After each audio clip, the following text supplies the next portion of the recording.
Olá, amigo ligado na programação da TVT e você que nos assiste pelo sistema NET em todo o Brasil. Estamos começando mais um programa Brasil Consciência, sua revista semanal, realizada pelo Sindicato Nacional dos Servidores Públicos Federais na área de ciência e tecnologia. No programa de hoje, uma viagem pela história de uma das teorias mais complexas e completas da história da ciência mundial. Estou falando da teoria da relatividade, o achado de Albert Einstein, que já completou mais de 100 anos e que continua intrigando muita gente. Falando, a gente foi lá no INPE, conversou com gente de gabarito, até prêmio Nobel tem no meio, hein?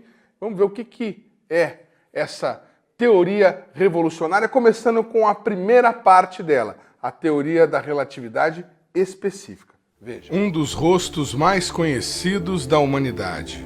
Um gênio que revolucionou a física e que sozinho fez avançar o conhecimento. Como muita gente sabe, Albert Einstein não foi exatamente um prodígio em sua fase escolar.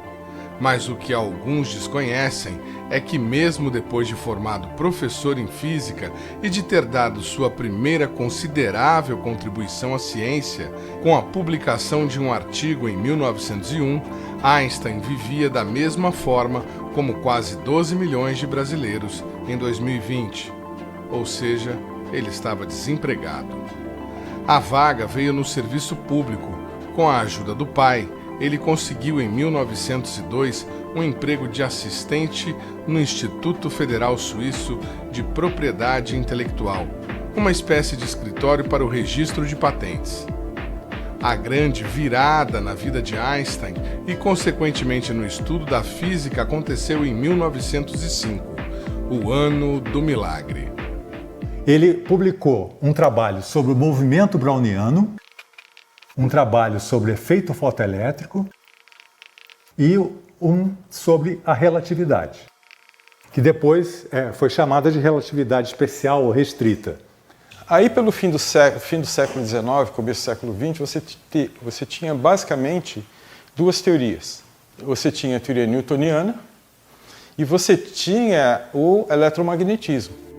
Isaac Newton foi um cientista inglês que, em 1687, publicou a obra Princípios Matemáticos da Filosofia Natural. O trabalho descreveu as três leis conhecidas como leis de Newton, além da lei da gravitação universal. As teorias de Newton foram a base para a criação da mecânica clássica e demonstravam pela primeira vez na história que os movimentos de objetos, tanto na Terra como em outros corpos celestes, são governados pelo mesmo conjunto de leis naturais. Já o eletromagnetismo foi a teoria formulada pelo físico escocês James Clerk Maxwell, que conseguiu reunir o conhecimento existente acerca da eletricidade e do magnetismo, demonstrando a existência dos campos magnéticos.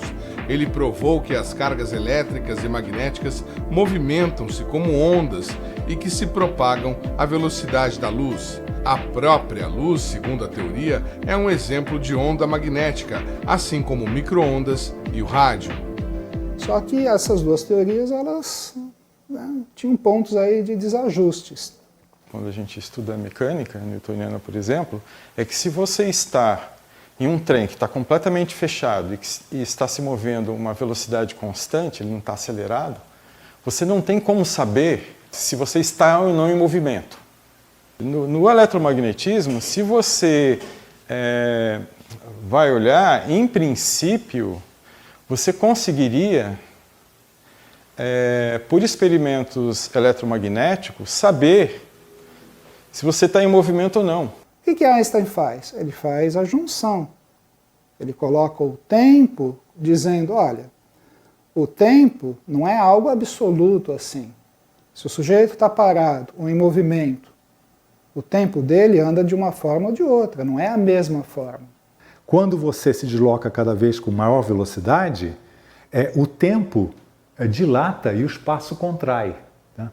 Então, o espaço contraindo e o tempo dilatando, dependendo da velocidade com que o referencial se desloca, você consegue fechar essa mágica matemática, de você ter a velocidade da luz como sendo o limite em qualquer referencial. Outros mexeram, como já foi dito anteriormente, mas que no fim das contas Einstein foi o cara que juntou essas ideias todas e foi corajoso bastante para, como um jovem naquela época, existia um monte de físicos famosos, mas ele foi o cara que teve coragem de fazer determinadas afirmações. O ponto primário, o ponto mais importante, que foi a base da descoberta depois de Einstein da teoria da relatividade especial, como eu já falei, é o fato que a velocidade da luz foi demonstrada ser independente do sistema inercial que se move, que se mexe relativamente à fonte das ondas gravitacionais dessa luz. Você sabe, velocidade seria metros por segundo, quilômetros por hora, nós quando dirigimos no carro.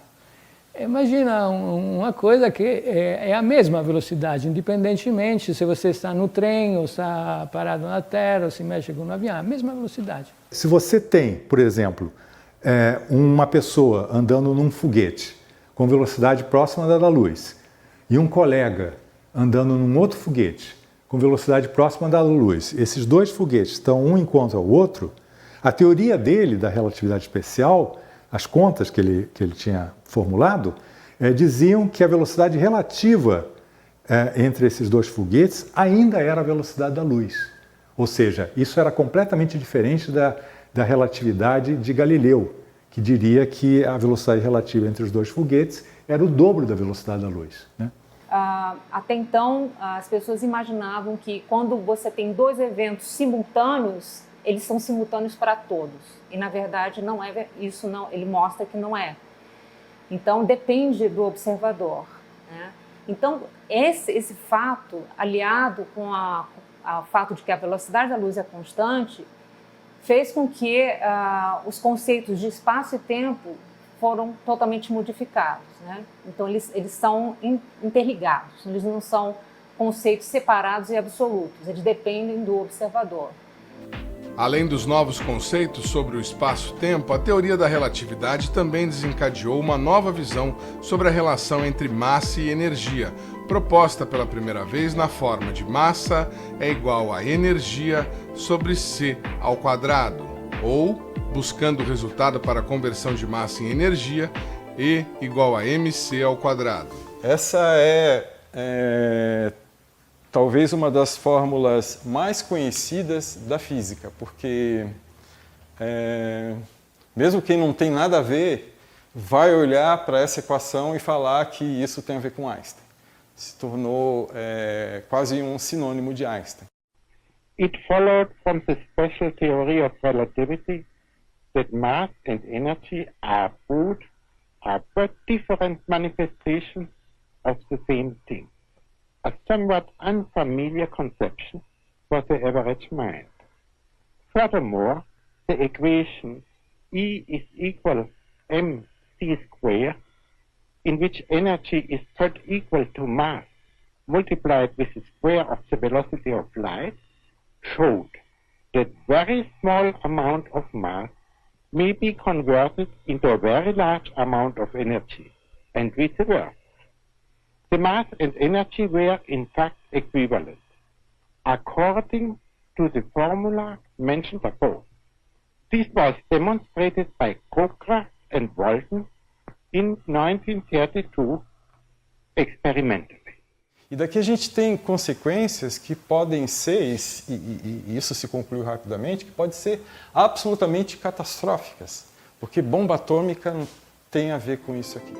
Não foi Einstein que desenvolveu a bomba atômica, mas foi a teoria dele que proporcionou conhecimento para extrair de pequenas quantidades de urânio, por exemplo, energia suficiente para destruir um país, como aconteceu no Japão em 6 e 9 de agosto de 1945. O mesmo conhecimento, porém, é usado até hoje para produzir energia limpa por meio de usinas nucleares e, conforme a tecnologia avança, poderá ser usado para melhorar o aproveitamento de fontes energéticas já existentes ou mesmo para o desenvolvimento de novas fontes.